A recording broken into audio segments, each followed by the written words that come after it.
Boa noite, gente. Sejam todos muito bem-vindos ao segundo dia da Semana da Física de 2020. Hoje, né, nós temos, como eu falei ontem, para quem estava presente, nós temos uma pesquisadora formada em Física na PUC Minas, que é a Elisete Lopes da Cunha, e ela vai falar para a gente um pouquinho do trabalho que ela fez no doutorado, além de falar também da trajetória acadêmica dela.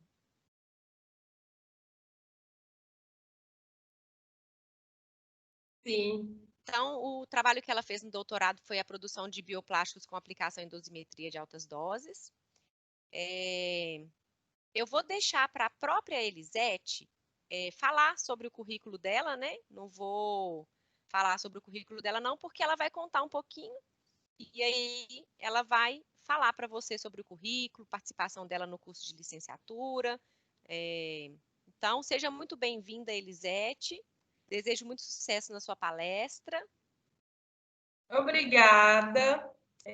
Boa noite a todos, tá? Eu quero agradecer, dizer que, assim, por mais que eu procurasse, assim, palavras para descrever, assim, a emoção, né, de estar aqui hoje e poder compartilhar com vocês um pouquinho, né, da minha história, enfim, do que eu tenho conseguido produzir, isso é muito importante, né? E, assim, dizer que eu estou muito, muito satisfeita por estar aqui me sentindo assim, filha da casa, né? Por ser filha da PUC, literalmente. Então é isso, um prazer enorme. Mais uma vez eu agradeço muito, agradeço a todos que estão presentes. Vou contar um pouquinho, sim, da minha trajetória, né? De como que foi meu caminho aí, né? Do que tem sido, né, atualmente e quais foram como é que eu vou dizer? Os presentes que a vida me deu aí ao longo dessa jornada aí, ok? Bom, então, como a Kelly disse, né? Eu fiz a minha graduação no curso de Física da PUC. Eu vou começar a compartilhar com vocês aqui uma apresentação que eu preparei, né? Mas aí para vocês acompanharem mais ou menos o raciocínio que eu quero mostrar para vocês assim numa sequência. Então tá aqui. A Kelly já colocou aqui, né? Mais ou menos assim o que tem sido.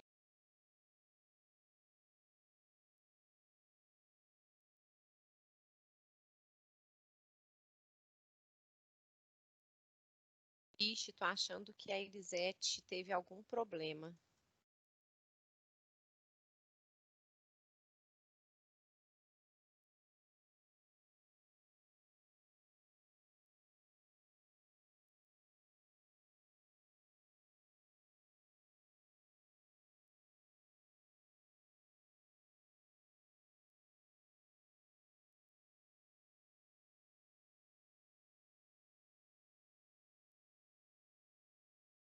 Espera aí que eu vou tentar comunicar com ela aqui.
Bom, pessoal, eu voltei aqui.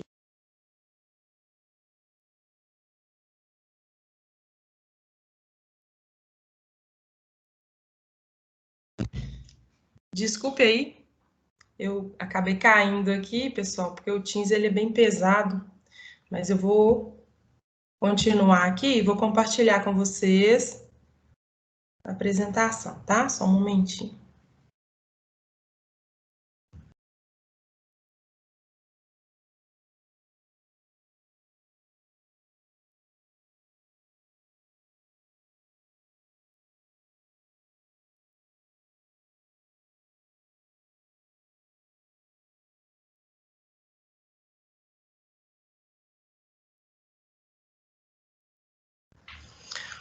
Bom, voltei aqui. Kelly, vocês estão me ouvindo? Pessoal, estão me ouvindo? Estão vendo a tela compartilhada?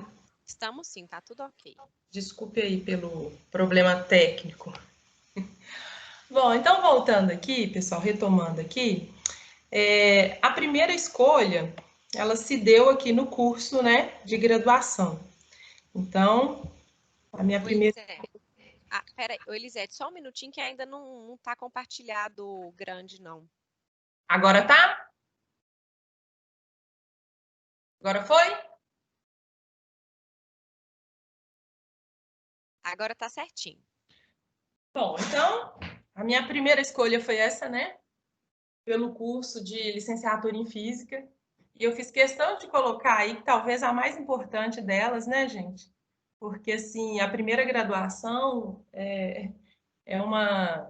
Como é que eu vou dizer? É um momento, assim, fundamental, né, na formação da gente, nossa carreira, né? Porque é aqui que a gente forma o nosso, como é que eu vou dizer, os pilares, né? Da nossa formação profissional, das escolhas futuras, né, que nós vamos fazer, enfim. No início sempre, né, surgia aquela dúvida, eu vou fazer licenciatura em física, meu Deus, vou dar aula, aquela coisa e tal, mas assim, eu sempre tive a sorte, né, eu e os meus demais colegas, de assim ter excelentes professores, né, nessa instituição, não preciso nem falar que vocês já são filhos da casa aí, vocês entendem, nem sabem bem disso na prática. Foram professores assim que serviram de exemplo, né, para a gente no curso de licenciatura, que a gente olhava e falava assim, gente, eu quero, quando eu completar o meu curso, eu quero chegar um dia dar uma aula próximo dessa que eu acabei de assistir. Essa aula foi uma aula que eu vou guardar assim para a vida, né? Então foram profissionais assim que nos inspiraram muito nas escolhas, sabe? E assim, uma coisa assim que eu vou levar também, que eu guardo sempre, foi a importância que eles sempre disseram para a gente no fato de, olha, você está fazendo um curso que vai te dar base para você fazer o que você quiser depois desse curso, depois da sua escolha, entendeu? Depois dessa formação. Então, assim, isso nos encorajava muito, não só eu, os demais colegas também, né? A gente se sentia assim, eu tô aqui, tô dando meu primeiro passo, mas assim, eu tenho potencial para fazer o que eu quiser, para abraçar o mundo, né? Essa foi só uma primeira escolha que eu fiz. Vamos ver o que vai acontecer depois, né? O que está por vir.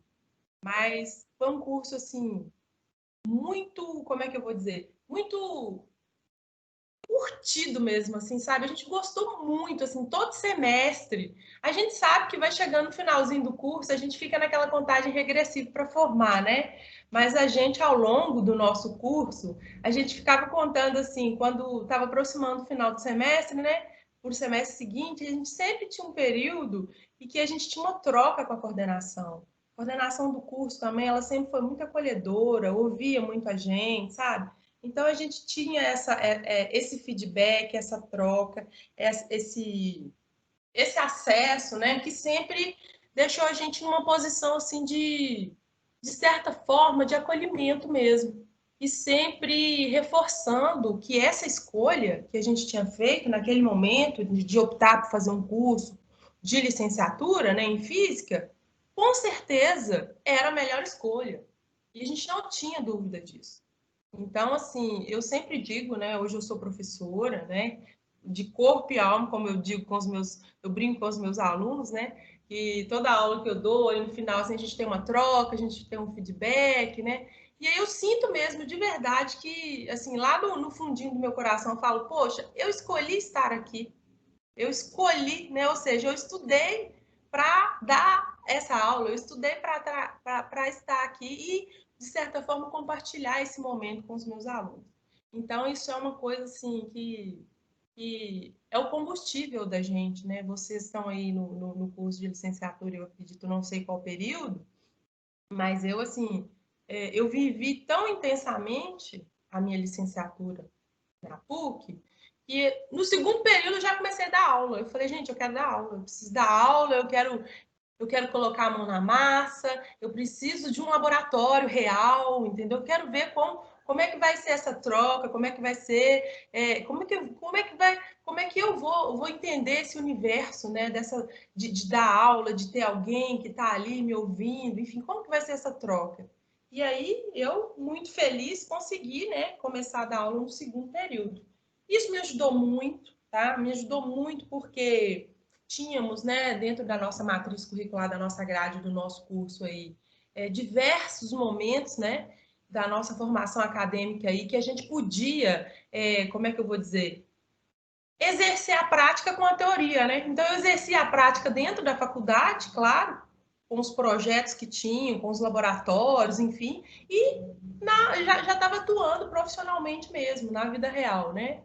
E aí eu coloquei aqui, meio que de propósito, essa foto, né? Porque essa foto aqui também é outra conquista que eu tenho, que nós tivemos aí nesse curso, e foram as pessoas, né? Porque vocês estão aí, eu não sei qual período, eu acredito que vocês devem ter colegas aí de diversos períodos, mas vocês sabem que esse ambiente, né, da faculdade, ela nos permite, ela nos proporciona essa troca, né, de conhecer pessoas que, de forma, a gente vai levar para a vida mesmo, né, ao longo do nosso percurso aí. São pessoas que você fala assim, olha, eu quero trabalhar, eu gostaria de trabalhar com uma pessoa que tem essa formação, que tem esse caráter, né, que corre atrás, que se dedica. É aquela pessoa que está ali, é o seu colega que está ali, que fala assim, nossa, tem prova semana que vem, hoje eu estou estudando. Enfim, então, assim, são pessoas que você vai conhecendo aí a formação ao longo do curso e, claro, depois a vida também aí, ela proporciona que você tenha troca também no espaço, né, no âmbito profissional. Bom, aí aqui é uma outra coisa que eu não poderia deixar de falar para vocês, né, que vocês já devem ter o prazer de estar vivenciando aí, né, que eu não sei se está com esse nome ainda, Circo da Física. Agora eu acredito que vocês devem estar com um PUC aberta, né? Enfim, mas na minha época, né, no meu período aí, a gente trabalhava com o Circo da Física. E a gente teve um carinho muito especial com o Circo da Física, como eu disse a vocês, porque foi assim, foi um laboratório mesmo assim que me preparou para, enfim, para a vida mesmo, para a minha prática profissional, né? Porque nós fazíamos exposições, né, em feiras de ciências, a gente fazia exposições em escolas, nós chegamos a fazer apresentação até no rodoviário, praças. Então, assim, os professores, os nossos professores, eles falavam com a gente assim, olha, se você quer ser um bom professor, você tem que ser um professor que saiba se comunicar, ainda que seja uma coisa muito específica, muito técnica, você tem que saber se comunicar numa linguagem que seja acessível a qualquer público, independente da formação do seu público. Então, esse espaço que nós tivemos aí, do Circo da Física, do PUC Aberta, fez com que a gente trabalhasse e adquirisse algumas habilidades que acabou contribuindo no âmbito profissional, né? Porque, por exemplo, você vai explicar um fenômeno físico, sei lá, o que está acontecendo com um experimento para uma criança, talvez num determinado espaço, com certeza você tem que usar uma linguagem totalmente diferente de um outro ambiente com outro público, né? E essa adequação não só da linguagem, né, da postura, do jeito de falar, né, de ficar um pouco mais desinibido mesmo, assim, na presença de outras pessoas, querendo ou não te avaliando, isso tudo foi Circo da Física, né, que proporcionou para a gente aí essas exposições, enfim. E claro, eu ali amando tudo, porque eu sempre gostei muito dessa parte experimental, né, do montar, desmontar, ver por que está funcionando e tal. Eu desenvolvi um trabalho dentro do Circo da Física, né, em 2008 eu ganhei menção honrosa. E foi devido ao Circo da Física, o trabalho, o projeto que nós desenvolvemos, né, no Circo da Física. E isso só foi possível por esse, como é que eu vou dizer, por essa estrutura, né, que a PUC sempre disponibilizou para a gente, enquanto aluno. E além dos excelentes laboratórios também que nós tínhamos muitas trocas aí com os alunos da engenharia, né? Todo mundo junto e misturado. Os alunos da química também, era uma troca assim bem recíproca. Nós tivemos também o Gaia, né? Eu sei que está até hoje aí, a Kelly está conduzindo aí, né? Nós temos o Peter, né? Que deixou o legado dele aí, como eu disse anteriormente, eu estava conversando com a Kelly, falei com ela que nós tivemos aí a honra, né? O prazer de trabalharmos com ele, né? Porque ele, assim, nossa, dispensa comentários, né? Eu acredito que alguns aí tiveram também a oportunidade de ter aula com ele. E, assim, então, muita coisa que a gente entende, que a gente, né, executa hoje, que a gente propaga, é dessa formação que nós tivemos aí nesses espaços que eu estou mostrando para vocês. Bom, então aqui foi a graduação, né? Depois que eu terminei o meu curso de física, eu finalizando o curso de física, eu já estava começando a pensar no mestrado. E aí foi um período que estava abrindo o mestrado na PUC também, né? Após da PUC aí, o mestrado em ensino.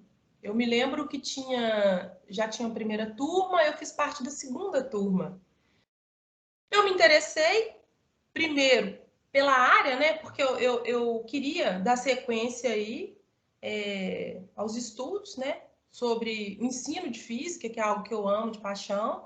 E quando eu percebi que tinha oportunidade de dar sequência na PUC, eu não pensei duas vezes. Eu já participei do processo seletivo, fiz a prova, apresentei, enfim. E aí deu tudo certinho, né? Graças a Deus. Eu entrei no mestrado e depois que eu entrei no mestrado, foi algo assim que foi uma coisa muito natural, porque eu não foi planejado, assim, eu vou terminar aqui, vou fazer isso, não, foi uma coisa muito normal, foi muito suave, foi acontecendo. Aí entrei no mestrado, tive o prazer, né, de ser orientada aí pela professora doutora Adriana Dickmann, que eu acredito também que vocês devem conhecer, né, vocês devem ter aula com ela, eu acredito. Nós desenvolvemos, então, um trabalho aí sobre a educação de jovens e adultos.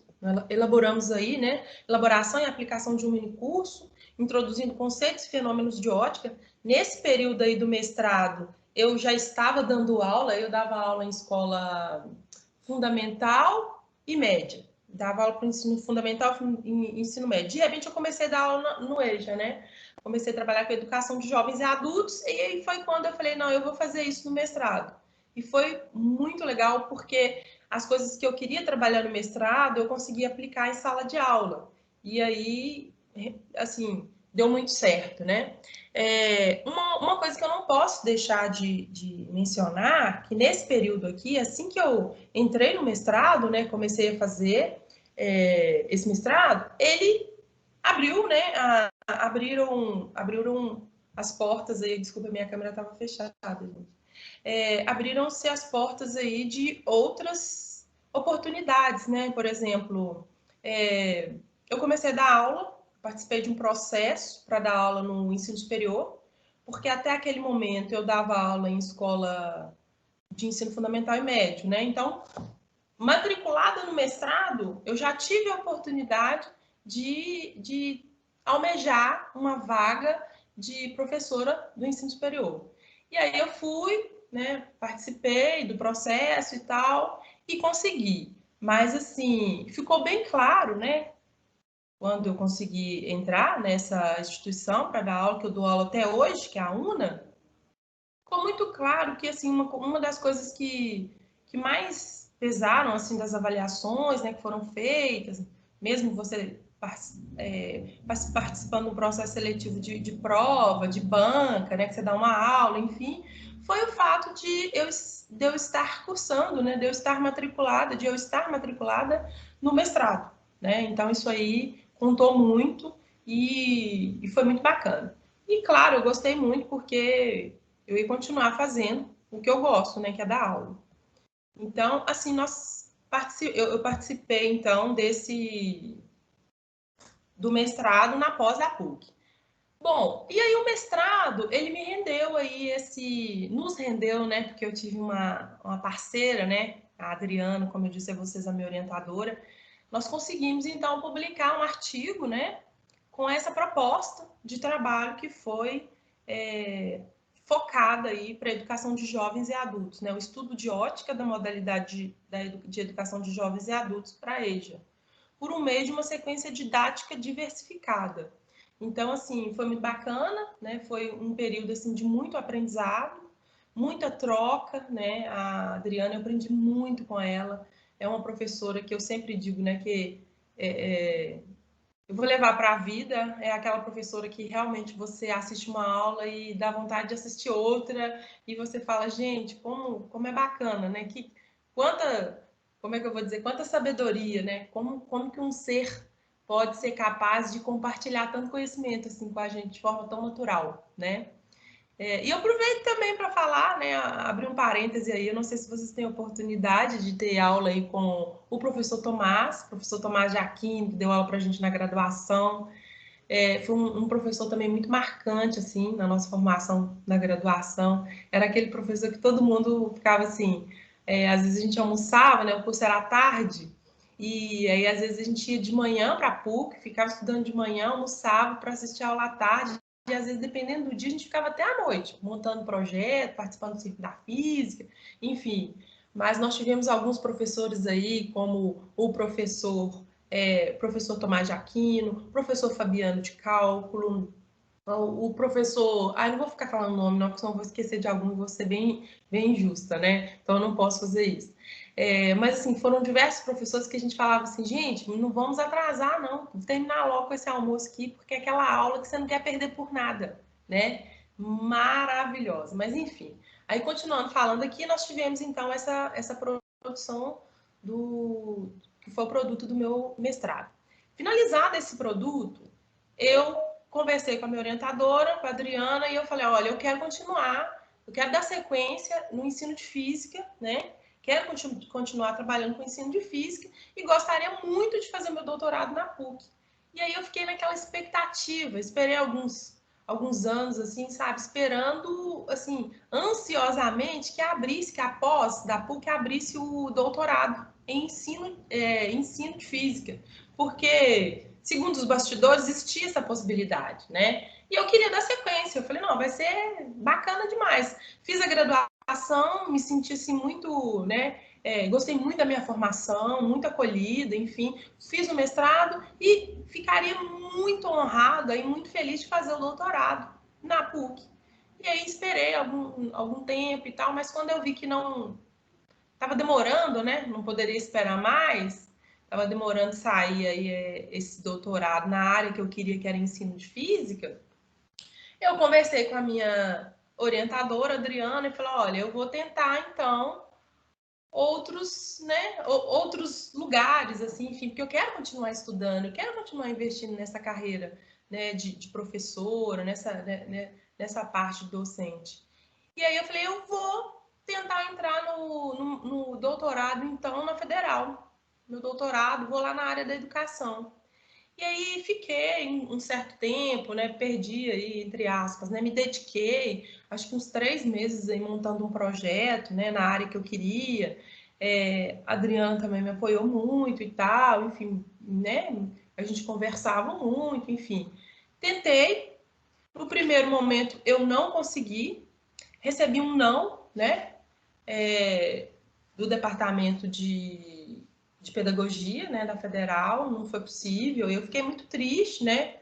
Fiquei bem decepcionada com aquele não, assim, bem seco, né? Não, porque não? Enfim. Mas não me dei por vencida. Eu falei, não, eu quero continuar estudando e vou dar sequência. E comecei a ler algumas coisas a respeito de dosimetria, que é uma área que eu sempre gostei muito, assim, que eu sempre tive muito interesse. Na verdade, não tão especificamente dosimetria, mas engenharia voltado para a engenharia nuclear, né? Essa área da nuclear, ela sempre foi muito, assim, cativante. Eu sempre tive curiosidade de querer saber um pouquinho mais. Bom, então eu tentei o doutorado, né, em engenharia nuclear na Universidade Federal. E aí eu consegui, eu passei pelo processo, né, pelo processo seletivo e tal, consegui entrar no doutorado, tive o prazer também, né, a felicidade de ter um excelente orientador, que é o professor doutor Luiz Oliveira de Faria, né, no Departamento de Engenharia Nuclear. E com esse professor, eu consegui desenvolver um trabalho, né, na área de pesquisa que nós desenvolvemos, e o título do trabalho foi esse: Indução de radiofotoluminescência em polímeros biodegradáveis e bioplásticos à base de amido natural por exposição à radiação gama UV. Bom, então, a princípio, até então foi essa, né, a minha formação. Eu fiz a graduação na PUC, o mestrado, e fui fazer o doutorado aí na Federal. Essa questão do doutorado, como eu disse, né, no primeiro momento foi difícil, não foi fácil, tá? Não foi. Não foi uma coisa assim, vou fazer e simples assim, mas quando veio o primeiro não, eu me lembrei, né, e sempre com a formação mesmo, de que, como eu disse a vocês anteriormente, a PUC, os professores, eles sempre trabalharam muito essa questão da autoestima com a gente, sabe? O psicológico, de olha, você está fazendo o seu curso, você pode fazer o que você quiser depois, você pode escolher o que você quiser, depende de você. E aí eu coloquei isso como meta, eu falei, não vai ser um simples não que vai me tirar assim e eu vou parar de sonhar, não, eu vou continuar estudando sim. E aí, com essa formação, que eu sempre digo, né, que essa formação inicial é como se fosse, assim, a base mesmo, o alicerce, né? Se você tem uma graduação, assim, bem fundamentada, que trabalha a sua autoestima, o seu psicológico, que como é que eu vou dizer, que te dá apoio e formação mesmo para você colocar os seus sonhos em prática, aí ninguém te segura. Aí você vai embora e vai correr mesmo pro abraço aí. Bom, então foi pro meu trabalho, né? Minha pesquisa aí no doutorado, né? E qual que era o objetivo desse trabalho? Estudar materiais poliméricos biodegradáveis após a exposição à radiação gama e ultravioleta que possam apresentar aplicações em dispositivos de bioimagem e dosimetria radiofotoluminescente. Bom, tem também aqui alguns objetivos que são específicos, né? Apresentar novas aplicações para filmes bioplásticos à base de amido na área de materiais dosimétricos biodegradáveis. Ampliar aplicações como dispositivos que podem ser utilizados nas áreas médica e industrial. Aí, mais à frente, eu vou falar um pouco mais desses objetivos aqui para vocês e vocês vão entender direitinho. Por quê, né? Por que eu escolhi essa área? Eu até coloquei aqui, né? Radiação. Aí tem, né? Infelizmente ou felizmente, tem alguns mitos e algumas verdades, né? Para quem não é da área, geralmente você fala assim: você está estudando o quê? Aí, nossa, você está mexendo com radiação? Ah, meu Deus, vai fazer bomba. Ih, tá fazendo bomba. Essa daí vai fazer bomba, vai matar todo mundo, enfim. Então, o que eu digo? Que existem infelizmente, alguns mitos, né?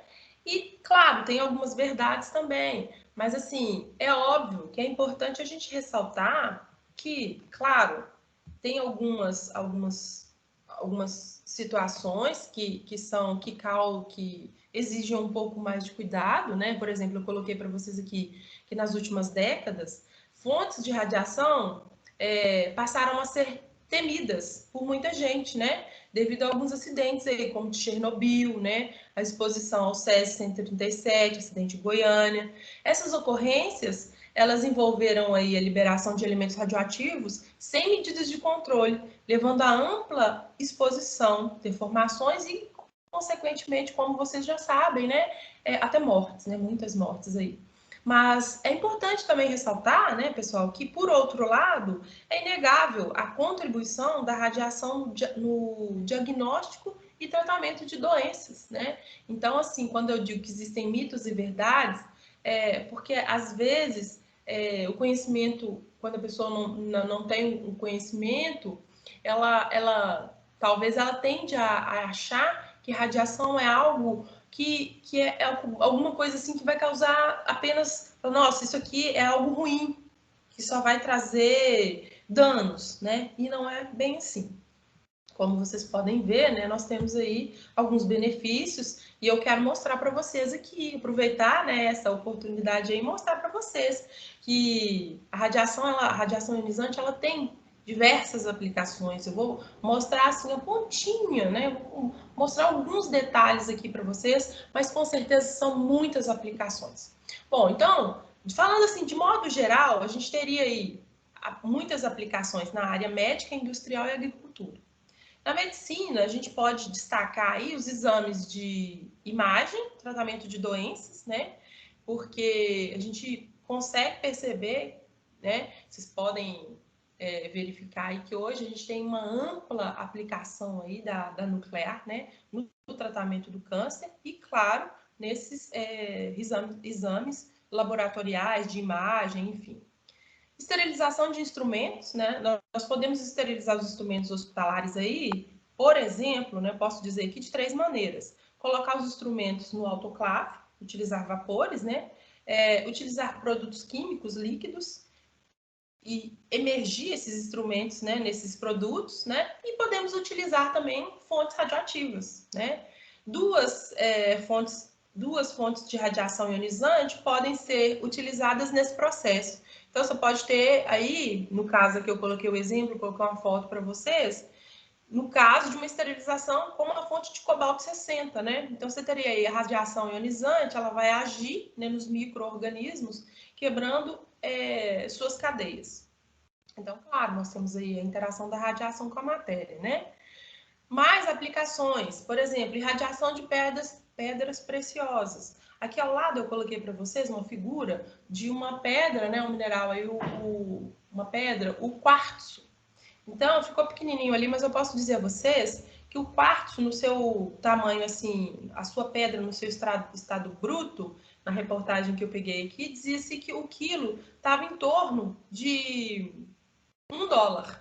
E aí, essa pedra, depois de irradiada, depois de tratada, dependendo da coloração dela, ela poderia chegar a $100 o quilo dessa pedra, né? Então, olha para vocês verem a aplicação da radiação. Na parte também de radiologia, paleontologia, conservação de obras raras, né? Você tem os livros, né? Que tem a necessidade de abrir os envoltórios, aí a conservação dos livros de obras de arte, né? A gente sabe que a radiação, ela destrói fungos e bactérias, então a gente pode usar, utilizada, né? Essa aplicação. Uma outra aplicação também bem interessante que eu achei foi com relação aos ensaios não destrutivos, né? Existem aí alguns processos de avaliações que utilizam aí radiação gama e raio-x, que eles fazem as avaliações estruturais. Então, você tem aí um momento que você consegue verificar através dessa avaliação diferentes absorções de radiação penetrante pela peça. Aí você consegue verificar se existe ou não ali algum tipo de imperfeição, de trinca, rachadura, né? Seria uma outra aplicação. Bom, aí radiação de alimentos também, eu acredito que vocês já devem ter ouvido falar, né? Que é muito utilizado, então você teria aí baixas doses, né? Até 20 minutos. Então ele vai falar aí, né? Que vai evitar a inibição de brotamento, atraso na maturação, né? Que o fruto, o legume, ele vai demorar um pouco mais para amadurecer, enfim. Dose média, que seria até 2 horas, e uma dose mais alta aí, em torno de 8 horas, né? Uma outra aplicação também bem interessante seria a sanitização dos esgotos, né? Então, você tem aí fontes radioativas que podem ser de grande utilidade nas estações de tratamento de esgoto, pois as radiações, né, ionizantes aí, elas vão matar as bactérias e os micro-organismos.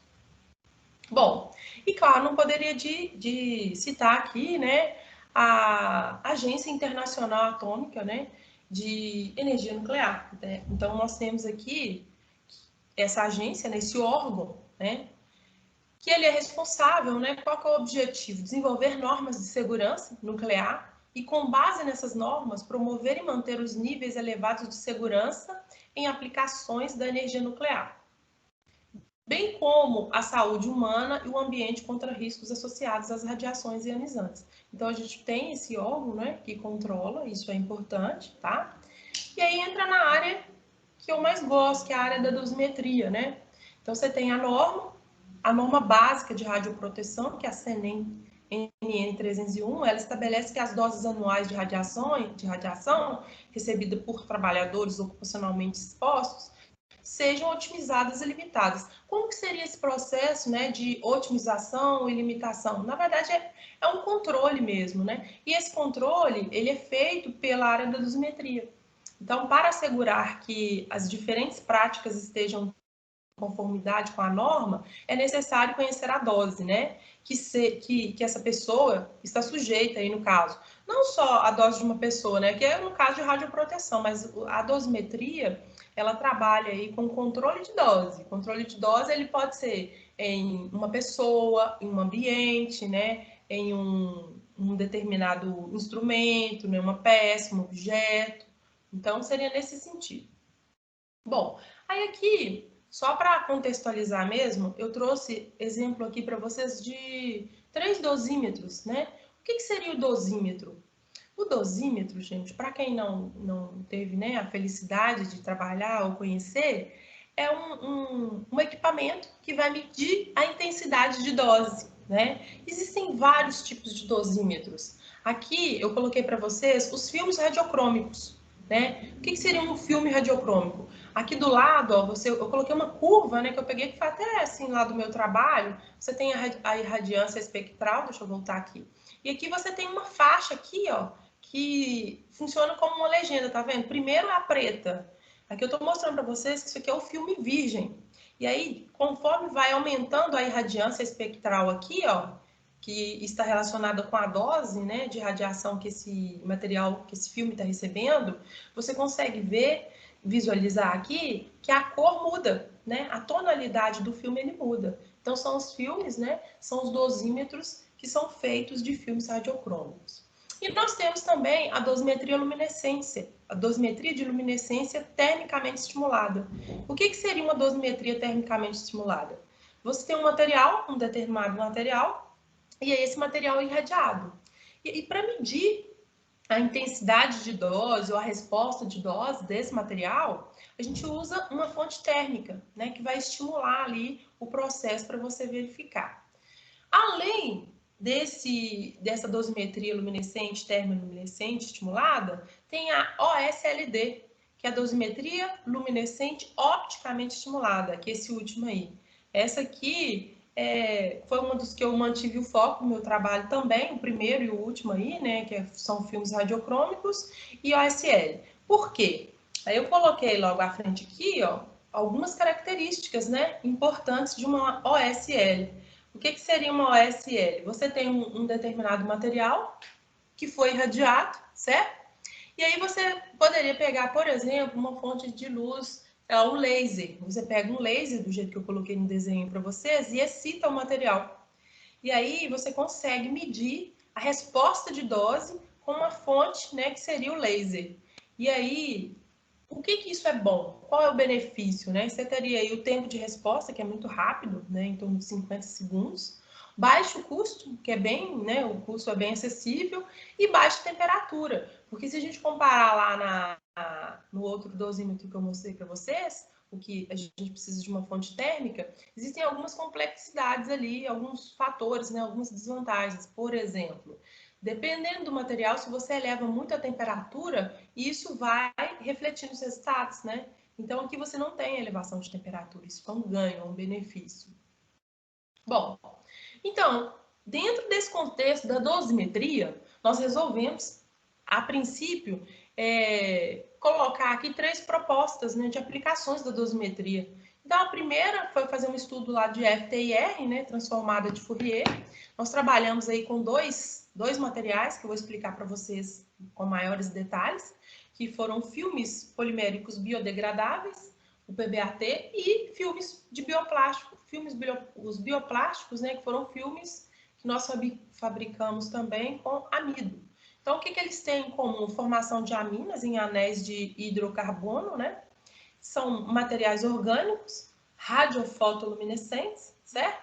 E aí, nesse contexto aqui, a gente resolveu trabalhar com duas energias, né? Gama e UV. Então, nós temos aqui um estudo para baixas energias e temos um terceiro estudo aqui que foi uma proposta que foi nós fizemos aqui um comparativo, né? Um estudo bem atrelado aí da radiação gama e radiação ultravioleta nestes bioplásticos, com foco em dosimetria. Bom, então aqui eu vou passar mais rapidamente, né, que seriam as definições aqui de polímeros, né? Os polímeros, né, os meros, são unidades que se repetem em um polímero, né? O monômero é uma molécula constituída por um único mero, e o polímero é constituído por vários, eu coloquei aqui o desenho para vocês, mas o que é mais importante disso tudo? É a gente perceber aqui que nós temos materiais sintéticos, né, os polímeros sintéticos, por exemplo, o nylon, PET, PVC, polietileno, e temos também polímeros biodegradáveis, como, por exemplo, o amido, que eu coloquei do lado aqui, certo? Bom, então aqui entra a história dos filmes poliméricos. Então a gente tem aqui o amido, produção de bioplásticos, e polímeros biodegradáveis, que são o PBAT. Bom, então nesse contexto, eu me vi assim, né, envolvida, imersa no estudo de biomateriais, na área de biomateriais. Você fala, por que biomateriais? O que isso trouxe de importante assim, né? O que você achou de interessante quando você estava lá imerso nos estudos dos biomateriais? Bom, primeira coisa, a redução no impacto do meio ambiente, certo? Porque vocês já sabem, né? O plástico hoje ele causa muito impacto, né? Polui o meio ambiente, a viabilidade econômica e o fácil acesso. Então, aqui eu coloquei para vocês alguns exemplos de bioplásticos, né? Que podem ser obtidos de uma série de recursos naturais, sendo que a maioria dos utilizados atualmente provém da agricultura, né? Grande porte dessas tecnologias disponíveis é baseada em plantas de carboidrato, no caso grãos, né? Milho, batata, mandioca, cana-de-açúcar, que nós somos ricos aí, a gente tem uma ampla acesso, né? Enfim, então aqui eu coloquei o exemplo aqui de uma sacolinha, né? E alguns produtos também feitos com bioplásticos, né? Canudinho biodegradável, copo, enfim, diversas coisas. Bom, mas por que disso, né? Olha aqui, eu coloquei para vocês. Agora tem algumas fotos, assim, algumas imagens que são um pouco mais chocantes, assim, né? Então a gente tem aqui uma coisa muito importante que é com relação à poluição dos oceanos, né? Então você tem aqui os resíduos, que são muitos, né? Então, os resíduos de plásticos estão poluindo cada vez mais os mares, né? De acordo com a estimativa aí, em 2050, os oceanos poderão conter por peso mais plástico do que peixe. Olha só, isso é uma coisa assim difícil, né? Muito triste. A gente tem que fazer alguma coisa com relação a isso. Aqui eu coloquei para vocês, só para a gente identificar mesmo, que pesquisas realizadas pela Universidade aqui de São Paulo, a USP, né, em parceria com o Instituto Socioambiental, os plásticos aí, eles fizeram um estudo e revelaram que mais de 75% do lixo encontrado nas praias é composto por itens feitos de plásticos, como garrafa, copo descartável, canudos. Então, isso é uma coisa muito séria, né? Que toca, na verdade, a gente enquanto estudante, pesquisador, enfim. Bom, aí aqui, só para mostrar para vocês aqui, eu achei bem triste, né? Que olha assim, você tem uma foto aqui, uma pessoa, né, uma mergulhadora aqui, recolhendo alguns canudos no fundo do mar, e aí nós temos aqui a triste imagem de uma tartaruga, né? E aí tem um canudinho inserido aqui, né, agarrado no nariz dela, certo? Bom, aí, em meio a isso, nós temos aí algumas ONGs, né? Você tem aí um dado que eu achei assim muito chocante também, eu falei, não pode ser, como assim, gente? Apenas nos Estados Unidos, mais de 500 milhões de canudos são utilizados e descartados, né? Segundo a Plástico, foi uma pesquisa que eu encontrei na área, tá? Canudos de plástico estão sendo proibidos pelo mundo desde que uma ONG ela iniciou essa campanha aí. E olha que bacana, nós aqui, né, brasileiros, no Rio de Janeiro, a cidade do Rio de Janeiro, ela foi a primeira, né, a proibir a utilização desses canudinhos aí, canudos de plástico aí, em julho de 2018. Então, gente, isso é uma coisa muito triste, né? Você consegue ver aí algumas fotos aí de alguns animais que são, enfim, que sofrem com essa poluição, né, dos plásticos, que não são biodegradáveis, né? Então, aqui seria o exemplo do outro material que eu falei com vocês, que eu trabalhei, que é o PBAT, que é o biodegradável, né? Esse material ele foi fornecido aí pela BASF, que é uma empresa alemã, em toda a minha pesquisa, forneceu. Depois teve um problema de contaminação na empresa, e aí eles pararam de fornecer para a gente, e aí foi um período que a gente ficou sem matéria-prima, e aí nós resolvemos partir para um outro material. Mas, enfim, como que foi feita a produção desses filmes? Aqui eu vou falar rapidamente para vocês que foi um processo de produção do PBAT. Esse aqui, ó, é um equipamento chamado Aribar. O Aribar é um equipamento que a gente consegue produzir filmes de diferentes espessuras. Aqui você consegue verificar que são grãos de PBAT. Essa estrutura, essa é a imagem assim dos grãos, né? A forma com que a gente tem a matéria-prima. Eu não vou explicar a síntese aqui para vocês, o processo é mais longo, enfim. Mas a gente pega esse material e produz os filmes utilizando esse equipamento. E o produto final são esses filmes que eu coloquei aqui para vocês. Ó. São filmes com um aspecto assim transparente e resistente, né? Que poderia ser utilizado em diversas aplicações na área da dosimetria. Como eu disse, no primeiro momento lá no doutorado, o primeiro desafio foi a falta de material, porque a empresa parou de fornecer devido à contaminação. Então nós partimos na busca de um outro material, que foi o amido, um material muito promissor, né? E assim, com muita abundância aí, né, no meio ambiente, nós conseguimos utilizar esse segundo material aí, então. No nosso trabalho, nós utilizamos aí 3, basicamente, que foi amido de milho, batata e mandioca. E aí, aqui eu coloquei bem rapidinho para vocês também exemplificando como que foi o processo de elaboração dos filmes, né?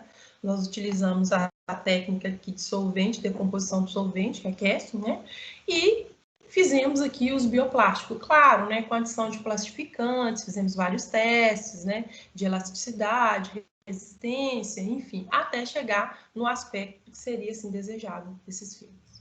Bom, e resumindo, resultado então, para não estourar muito com o tempo aí, né? Nós tivemos então como resultado a produção desses bioplásticos, o descobrimento de um material orgânico radiofotoluminescente, né, o amido, e mais aplicações aí dosimétricas, desde desse material para altas doses de radiação gama e ultravioleta. Bom, e com isso, com esses estudos aí, enfim, né, com esses resultados, nós conseguimos publicar aqui 4 artigos, né? O primeiro, ele foi em 2017, pela Agência Internacional. O segundo, ele foi em 2019, no INAC, que está aqui embaixo, né, no canto inferior esquerdo. O terceiro também em 2019, pela MRS.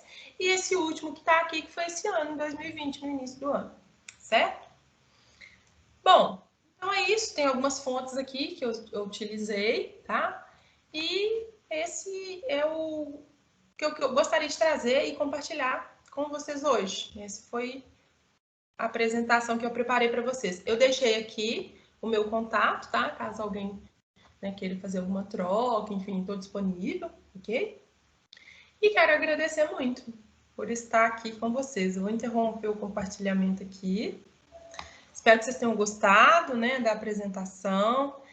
Espero que a gente tenha, como é que eu vou dizer, conseguido, né? Se tinha alguém aí que, de certa forma, assim, entendia só o lado, assim, danoso da radiação, né? Ai, que medo, isso aí mata, enfim. Eu espero que eu tenha, de certa forma, conseguido desmistificar um pouco essa área aí para vocês. E tenha mostrado também, né, conseguido mostrar de forma assim bem, como é que eu vou dizer, bem básica, né, porque eu não aprofundei, não entrei em nada de específico aqui, mas mostrar para vocês que tem diversas aplicações, né, que a nuclear hoje ela abre muito, e tem outras coisas também. Então hoje tem a área, eu coloquei da medicina, né, que tem tratamento do câncer, tem os exames, mas tem a física médica também, né, tem o físico que faz o planejamento do tratamento de radiação, quando, por exemplo, você tem um paciente, né, que descobre que está com câncer, ele vai fazer o tratamento, quem é que faz esse primeiro contato, né? Tem todo um acompanhamento do físico médico. E aí, gente, é a física, né? É a gente. Mas é isso. De verdade, eu espero que vocês tenham gostado e eu estou aberta aqui às perguntas. Então, boa noite para quem chegou aí depois. Tá dando eco? Para mim tá bom. Muito obrigada, Lisete. Sua apresentação foi muito boa. O Kelly tá com eco para mim. É para mim também. Peraí, melhorou? Sim.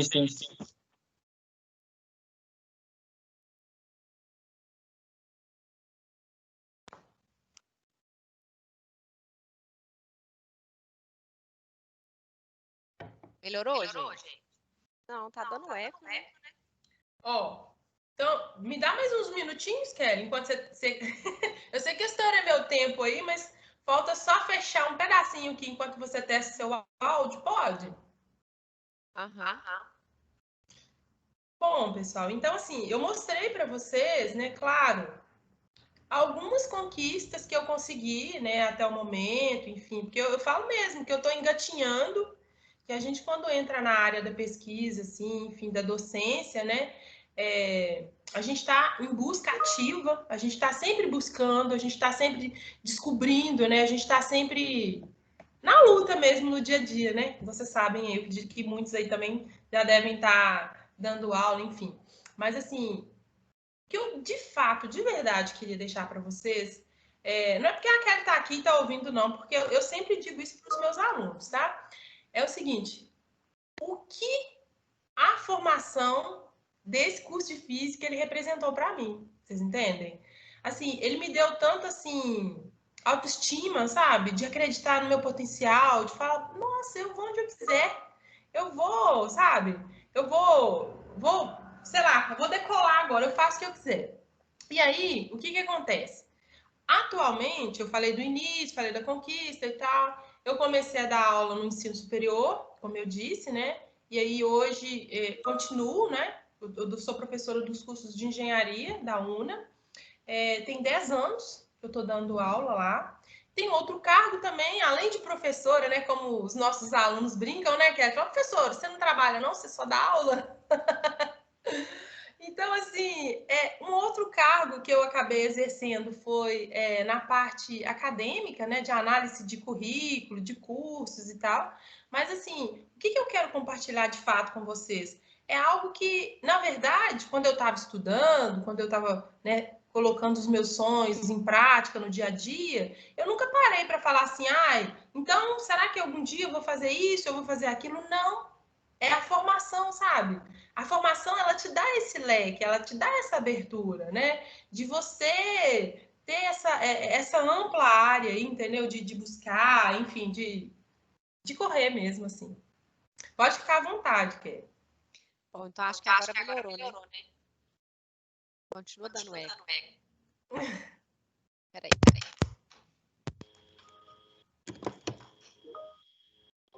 Deixa eu ver o chat aqui, então, enquanto isso. Peraí, deixa eu ver aqui. De onde que tá esse eco? Talvez o microfone da Elisete pode estar dando retorno, não? Ah, pode ser, né? Pode ser. Pode ser. Então, deixa eu só responder aqui um pouquinho, Kelly, do chat, eu fecho meu microfone.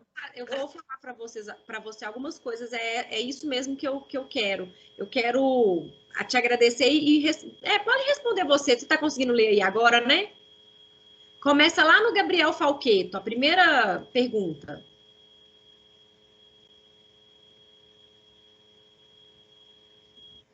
Tá.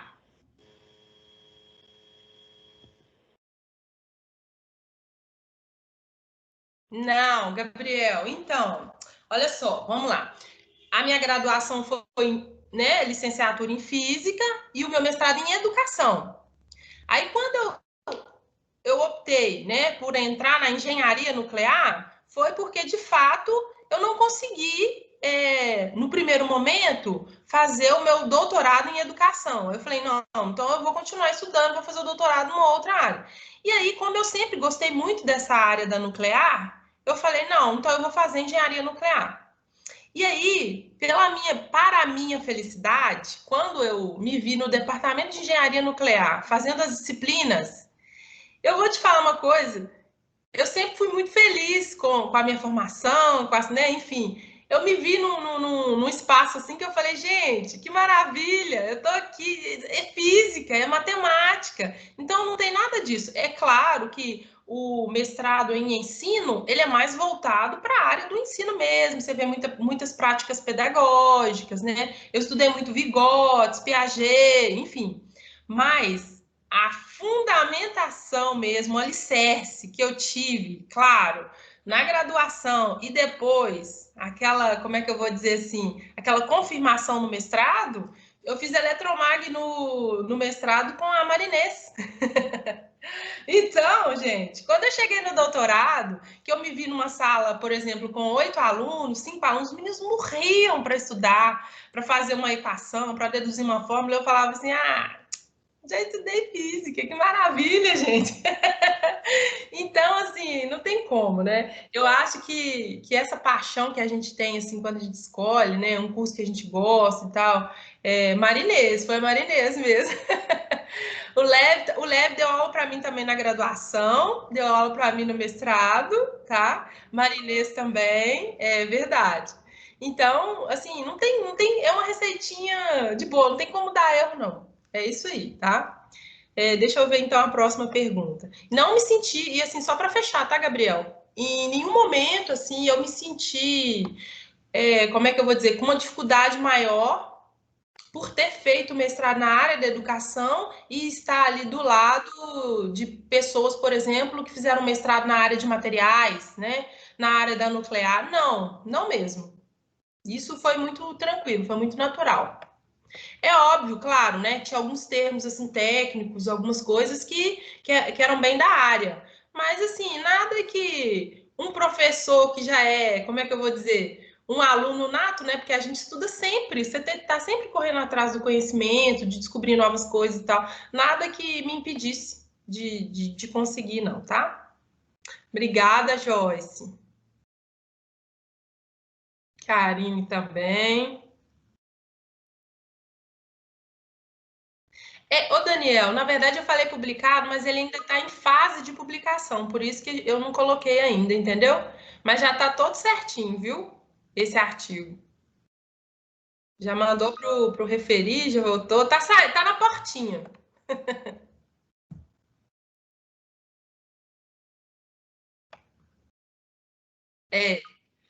Aí vamos ver aqui. O Alisson, né?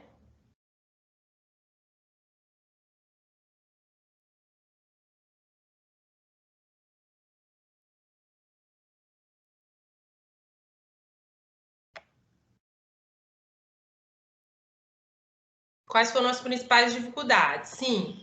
Então, assim, é claro que não, né? Longe de mim falar com vocês que foi tudo mil maravilhas, né? Claro que eu tive algumas dificuldades, sim. A gente, né, tem que lembrar desses momentos, assim, mas com muito carinho e com muito orgulho. O que acontece? De fato, como eu disse, eu gostaria de ter, se fosse para eu escolher, assim, inicialmente, eu não teria feito o doutorado na área da engenharia nuclear. Eu teria feito, né, na educação, ensino de física, né, ensino especificamente de física. Mas eu não tive oportunidade, né, eu não consegui. E aí, como eu gostava muito da área da nuclear, eu resolvi fazer. Agora, com relação às dificuldades, o que eu encontrei, né, a princípio? Foram mesmo os termos técnicos, né? As partes assim que eu falava assim, mas isso é alguém da área de materiais que fez. E eles falavam assim de coisas assim tão óbvias do meu lado, assim, de coisas assim tão básicas, sabe? Que às vezes, né, até a gente que é da área, assim, você fala alguma coisa assim, uma pessoa que não é da nossa área, da área das exatas, você fala, o que é isso? O que esse povo tá falando? E eu me vi assim em algumas situações, principalmente na parte de instrumentos, de medidas mesmo, né? Por exemplo, eu nunca tinha entrado num laboratório que medisse, por exemplo, a intensidade da radiação, FTIR, né? Eu, por exemplo, você tinha que fazer algumas medidas. O VEVIS, eu falo, como que eu vou fazer esse VEVIS? O que é o VEVIS? Para que serve isso? Qual que é a finalidade? E claro, também veio todo esse descobrimento aí, né? Como eu disse a vocês, quando eu estava cursando as disciplinas, de entender qual é o papel, o real papel da radiação, né? Assim, dessa área, não olhando apenas assim pelo lado perigoso, que é algo que a gente tem né? Tem que ter o conhecimento para lidar, tem que ser controlado, por isso existem os órgãos, né? Enfim. Mas ver o lado bom e o lado da aplicação também. Então, no primeiro momento, foi só me adaptar mesmo. A maior dificuldade foi conhecer os equipamentos, os instrumentos de medida mesmo. Porque, assim, por mais que eu tivesse uma história de laboratório, que eu tive na graduação e no mestrado, os equipamentos, né, os instrumentos que eu utilizei no doutorado foram uns instrumentos, assim, de proporção, eu acho que quase industrial, assim, sabe? É algo muito grande, assim, por exemplo, tinha equipamento lá, sei lá, que valia, sei lá, R$180 mil, assim, sabe? Uma medida que você ia fazer, enfim. Então, foi nesse sentido, de ler mesmo o manual, de entender como que ligava, como que desligava e tal. Essa parte técnica mesmo, tá? Isso aí foi realmente, assim, um período que eu entendi como uma dificuldade, mas o resto foi tranquilo. Deixa eu ver se tem mais perguntas aqui. Bom, então é isso. Se vocês quiserem fazer mais alguma pergunta, estou disponível. Elisete. Sim. Agora parou o eco, gente? Todo mundo me ouvindo?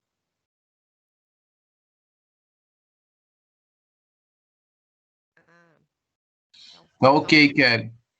Então ótimo. Resolveu, então. Bom, então, Elisete, agradecer novamente a sua participação.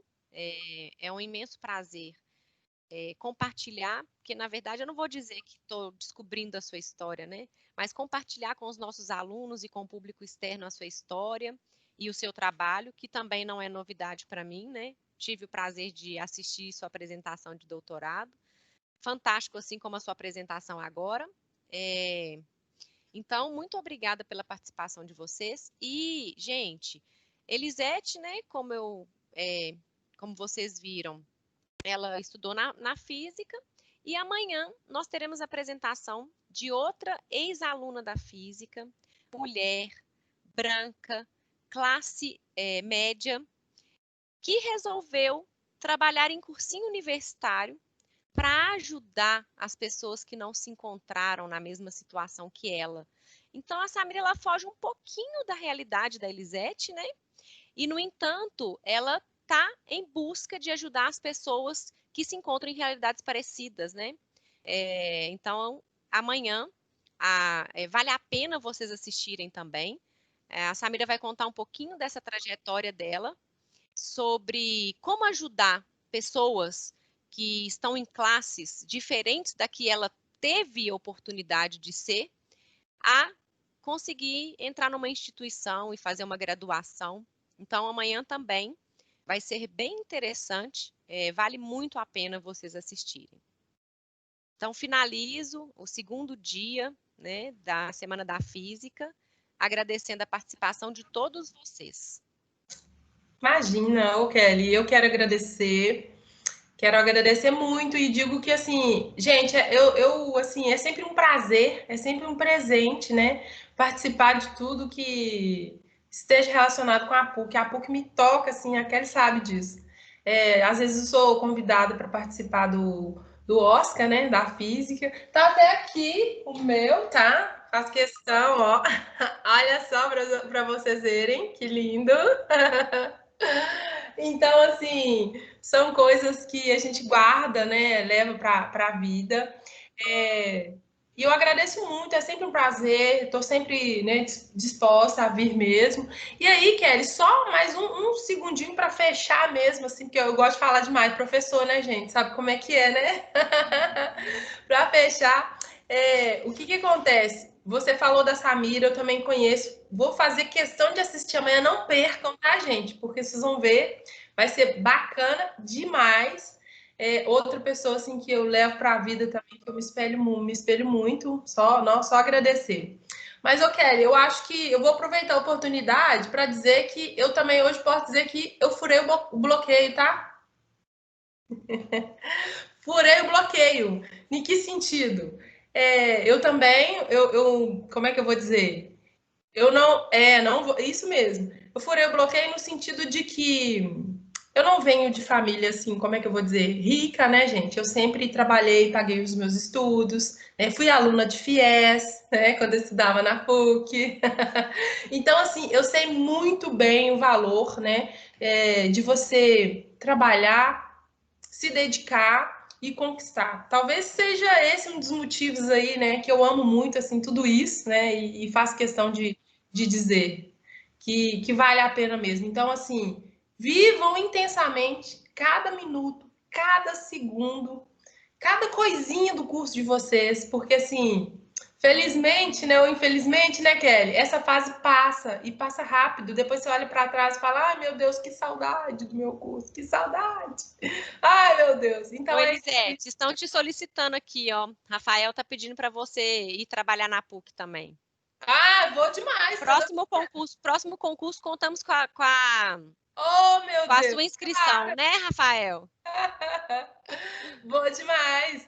E assim, vou falar uma coisa com vocês. É uma coisa assim tão natural, né, Kelly? Tão normal que eu sempre falo que a PUC ela tem essa formação também humanística. E nós, professores, né? Quando você sai daí, você sai assim com essa formação de querer contribuir de alguma maneira com a sociedade. Você quer devolver, entendeu? Você quer devolver de alguma forma, igual a Samira, não vou dar spoiler não, tá? De amanhã não, mas a gente sente sim esse desejo, essa necessidade de trocar, sabe? De poder contribuir com o outro e tal, de ser um pouco mais solidário, isso é tudo de maravilhoso, tudo de bom. Mas aqui, vou sim, tá? Próximo concurso que abrir aí, podem deixar, quem sabe? Ó, muito obrigada mais uma vez, foi um prazer e tô total disponível, viu? Um abração para vocês. Espero que vocês tenham de fato mudado aí, entre aspas, a concepção aí das aplicações da radiação em nossa vida, né? Então, muito obrigada mais uma vez e boa noite, gente. Boa noite. Até mais, pessoal. Tchau, tchau. Tchauzinho, até amanhã. Até amanhã, isso mesmo.